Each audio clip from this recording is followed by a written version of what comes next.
মহাপ্রভু বলতেন হরিনাম করলে তখনই ফল করবে যদি কেউ অহংকার শূন্য হয়ে অপরাধ মুক্ত হয়ে নাম আশ্রয় করতে পারে।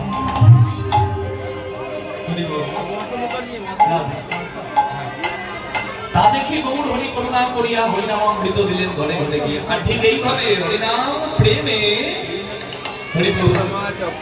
বিষয় বিশেষ আমি আমার নিয়ে মত্ত অহংকারী মানুষকে পরিত্রাণের উপায় করে দিলেন আমার মহাপ্রভু।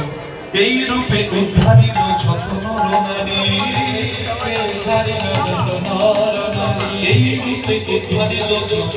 নরনারী, এই রূপে উদ্ধারিল যত নরনারী। হে রাধা মোহন কহে কিছু কহনো আমারে, হে রাধা মোহন কহে কহনো আমারে, কেন বলছিস ভোলা, কেন বলছিস ভোলা,